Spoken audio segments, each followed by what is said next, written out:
આમાં કેમ ભણશે નાના ભૂલકાઓ? મહુવાની શાળા નંબર 17માં ભરાઈ ગયા વરસાદના પાણી. મહુવાના જાગૃત નાગરિક દ્વારા ઉતારવામાં આવ્યો વિડીયો. નાના બાળકો પાણીમાં ચાલીને ભણવા જવા માટે બન્યા મજબૂર. બીજી બાજુ તંત્ર નિંદ્રામાં હોય તેમ લોકોમાં ચર્ચાઓ થઈ રહી છે. અવારનવાર શાળા નંબર 17માં ભરાઈ જાય છે વરસાદના પાણી. મહુવાની જનતામાં કરી રહી છે સવાલ. મહુવાનું તંત્ર ક્યાં સુધી જોતો રહેશે તમાશો? મહુવાના તંત્રની બેદરકારીના લીધે કોઈ વ્યક્તિનો જીવ જશે તો જવાબદાર કોણ? મહુવાની બીજી અનેક શાળાઓમાં અનેક પ્રશ્નોનું સોલ્યુશન ક્યારે લાવશે સરકાર? કેમ કોઈ તાત્કાલિક ધોરણે કામગીરી હાથ ધરવામાં આવતી નથી? પૂછે છે જનતા. રિપોર્ટર ભાવેશભાઈ ચૌહાણ, આઝાદ મીડિયા લાઈવ, મહુવા.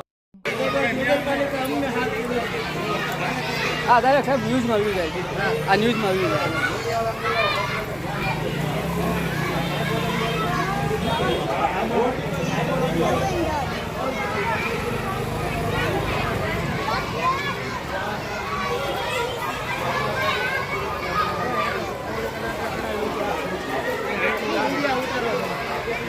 બસ હવે દેવું પડશે ને સાહેબ.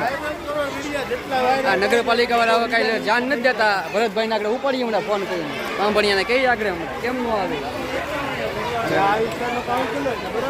હા હમણાં ઉપાડીને આગળ અમે સાહેબ પોલીસના વાળા છીએ તમને સાહેબ. હવે કેમ ન આવે? તમે હવે હમણાં આવે કે નહીં આગળ? એવું નથી, ભરતભાઈએ મોકલ્યો હતો ટાંકાવાળાને, 4 બંબા ખેંચી ગયો. એક બીજો ફોન આવ્યો. ના ના એના કેવું હમણાં ભરતભાઈને કે નિકાલ કર્યાનો નિકાલ કેમ નથી થતો ભાઈ? નિકાલ તો કરવો પડે ને આનો. એટલે ભરતભાઈએ એમ કીધું કે હમણાં એક સોસાયટીમાં કામ છે ને, પૂરું થાય ને એટલે પાછો બંબો લઈને આવું. હાલો ધીમે ધીમે બેટા. ભરતભાઈ કીધું આ બાજુ ગાવડાના છોકરા